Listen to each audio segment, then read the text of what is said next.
हिंदी में यूपीएससी की तैयारी से संबंधित प्रोग्राम्स को देखने के लिए सब्सक्राइब करें study IQIAS Hindi. Hello students, उच्चतम न्यायालय ने हाल ही में एक ऐसा फैसला सुनाया है जिसने भर्ती प्रक्रिया और आरक्षण नीति को और ज्यादा स्पष्ट किया है। यद्यपि इसको लेकर एक बहुत बड़ी बहस भी छिड़ गई है। वास्तव में जो आरक्षित वर्ग के उम्मीदवार होते हैं, जैसे अनुसूचित जाति के, अनुसूचित जनजाति के या अन्य पिछड़ा वर्ग के, उन्हें कई प्रकार की छूट मिलती है एग्जाम्स में। जैसे कि आयु सीमा में ढील मिलती है, फीस में रियायत मिल जाती है, कट ऑफ में राहत मिलती है। लेकिन कई बार ऐसा होता है कि इस आरक्षित वर्ग के कैंडिडेट्स अपने ग्रुप में, अपने कोटा में तो सिलेक्ट नहीं होते हैं, लेकिन फिर भी वो जनरल कोटा के कैंडिडेट से ज्यादा मार्क्स पाए होते हैं। अब उनका दावा यह होता है कि चूंकि जनरल कोटा के मिनिमम मार्क्स से हमने ज्यादा मार्क्स पाए हैं, तो हमें जनरल कोटा में सीट दे दी जाए। इसी से विवाद खड़ा होता है कि क्या जो छूट उन्होंने ली थी, वो छूट लेकर भी वो सामान्य सीट पर दावा कर सकते हैं या दावा नहीं कर सकते। इसी संदर्भ में उच्चतम न्यायालय का एक बहुत बड़ा निर्णय आया है। उच्चतम न्यायालय ने स्पष्ट तौर पर कहा है कि कोई भी व्यक्ति जो आरक्षित उम्मीदवार के तौर पर भर्ती परीक्षा में बैठा, आयु छूट प्राप्त की या अन्य लाभ प्राप्त किया, वह सामान्य श्रेणी की नौकरी नहीं पा सकेगा अगर नियमों में ऐसा प्रतिबंध स्पष्ट तौर पर दिया गया है।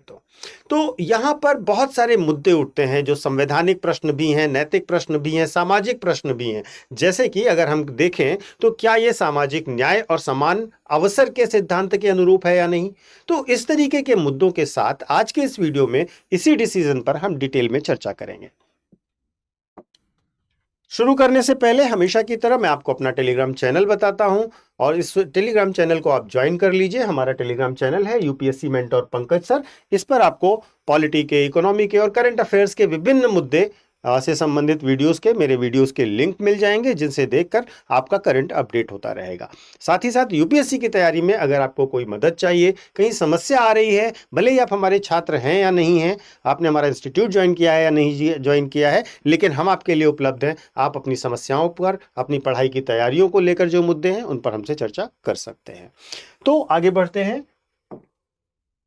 उच्चतम न्यायालय के आदेश को सबसे पहले देखते हैं कि उच्चतम न्यायालय का आदेश क्या है। केस का नाम है यूनियन ऑफ इंडिया वर्सेस सजीव रॉय। वास्तव में सुप्रीम कोर्ट ने कहा है कि अगर भर्ती अधिसूचना या नियमों में साफ लिखा है कि छूट लेने वाले उम्मीदवार सामान्य श्रेणी पर दावा नहीं कर सकते, तो यह बिल्कुल क्लियर है, और इसके बाद किसी भी तरीके से जो उनका कोटा है वो चेंज नहीं किया जाएगा। यानी कि जो इक्वालिटी का दावा है उसके बजाय रूल्स को महत्व दिया जाएगा। लेकिन मुद्दा यह है कि अगर नियमों में ऐसा कोई प्रतिबंध नहीं है तो क्या कर सकते हैं। तो वास्तव में यदि नियमों में ऐसा कोई प्रतिबंध नहीं है तो छूट लेने के बावजूद उम्मीदवारों को सामान्य श्रेणी की सीट मिल सकती है। कोर्ट ने यह स्पष्ट किया है कि यह मामला फिर केस टू केस देखा जाएगा, तब भी यह हमेशा के लिए जनरलाइज नहीं होगा।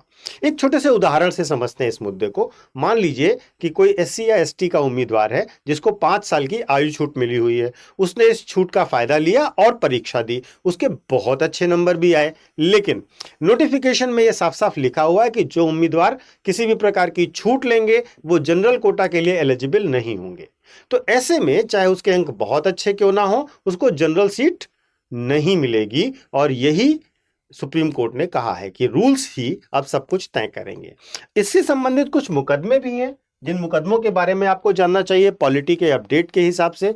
इसमें पहला केस है Jitendra Kumar Singh versus state of UP, जिसमें सामान्य कट ऑफ पार करने वाले उम्मीदवार, जो आरक्षित उम्मीदवार थे, उनको जनरल कैटेगरी में गिने जाने का निर्णय लिया गया था। ध्यान रखिएगा, इस मामले में भी हाईकोर्ट ने परमिट कर दिया था, लेकिन केंद्र सरकार सुप्रीम कोर्ट गई और सुप्रीम कोर्ट ने स्पष्टीकरण दिया कि नहीं ले सकते हैं। इसी प्रकार Deepa EV versus union of India case है 2017 का, जिसमें कहा गया कि छूट लेने वाले छात्रों को जनरल कोटा में शामिल नहीं किया जाएगा।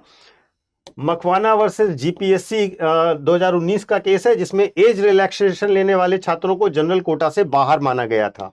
तो इस प्रकार देखें तो डिफरेंट केसेस में इस फ्रेमवर्क को एक तरीके से मान्यता दी गई थी, क्योंकि आप एक तरफ से छूट ले रहे हैं और दूसरी तरफ से बिना छूट लिए हुए कैंडिडेट्स के साथ आप उसमें एडजस्टमेंट चाहते हैं। तो वास्तव में सभी को एक फ्रेमवर्क में रखकर कहता है यह फैसला कि सब कुछ भर्ती नियमों पर ही निर्भर होगा, भर्ती के क्या नियम हैं उस पर निर्भर होगा।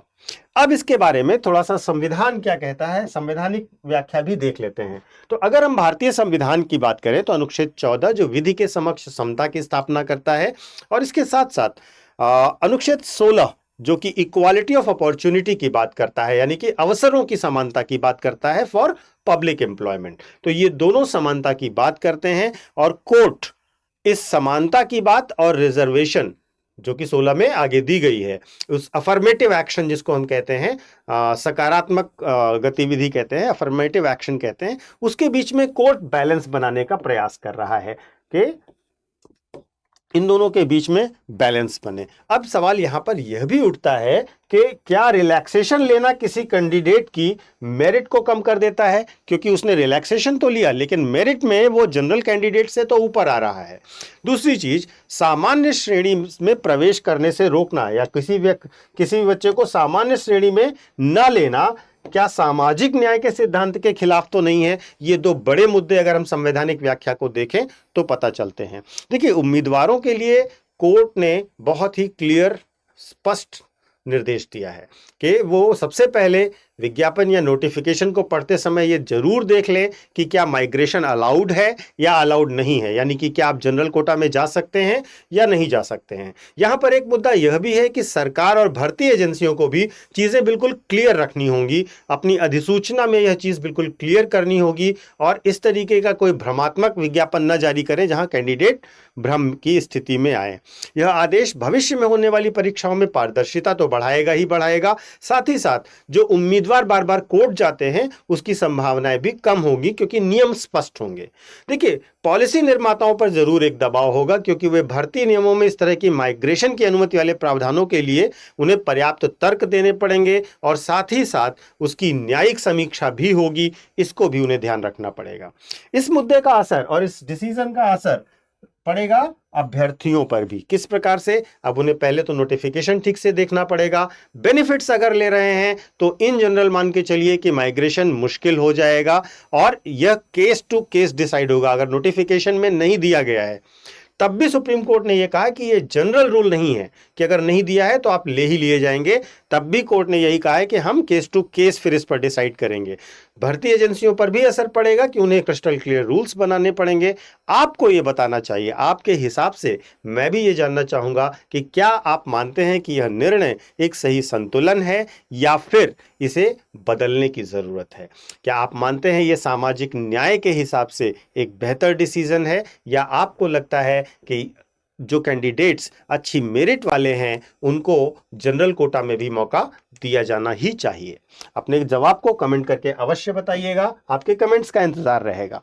एक छोटा सा अनाउंसमेंट है आप सभी के लिए, स्टडी IQ के सभी कोर्सेज पर आज रात तक, ठीक है, नहीं सॉरी 12 सितंबर की रात 11 बजे तक आपके लिए एक बड़ा ऑफर है। 12 सितंबर तक अगर आप एडमिशन लेते हैं और हमारे किसी भी कोर्स को, चाहे वो UPSC का कोर्स हो, ऑप्शनल का कोर्स हो, स्टेट PCS का कोर्स हो या जुडिशियरी का कोर्स हो, कोई भी कोर्स अगर आप हमारा बाय करते हैं, परचेज करते हैं, तो आपको 12 सितंबर तक हैवी डिस्काउंट दिया जा रहा है। 12 सितंबर के बाद आप हमारा कोई भी कोर्स लेंगे तो आपके लिए 5 से 8 हज़ार रुपये मिनिमम महंगा ही पड़ेगा। तो बहुत अच्छी समय है, आज से कल तक आप इसमें एडमिशन ले लीजिए और अपनी तैयारी को एक सिस्टमेटिक तरीके से शुरू करिए। देखिए, एक अच्छा गाइडेंस चाहिए ही चाहिए तैयारी में, अच्छे नोट्स चाहिए, अच्छे टेस्ट चाहिए जो एग्जामिनेशन के हिसाब से अपडेट होते हों, राइटिंग प्रैक्टिस करनी होगी, और ये सब तब होगा जब आपके पास एक बेहतर इंस्टीट्यूशनल सपोर्ट होगा। और आप जानते हैं स्टडी IQ IAS हमेशा एक बेहतर इंस्टीट्यूशनल सपोर्ट, क्वालिटी एजुकेशन और क्वालिटी मटेरियल के लिए जाना जाता है। हमारी टेस्ट सीरीज, हमारा सक्सेस इन प्रीलिम्स प्रोग्राम, ये सब हमारे एक तरीके के बेंचमार्क हैं। आप इसको ज़रूर देखिए। अगर आपको इसके बारे में कोई कन्फ्यूज़न या डाउट है तो आप हमारी वेबसाइट पर विजिट कर सकते हैं, हमारे ऐप पर जा सकते हैं। उससे भी बड़ी खास बात, ये जो डिस्काउंट आपको 12 तारीख तक मिल रहा है, ये मिलेगा कब?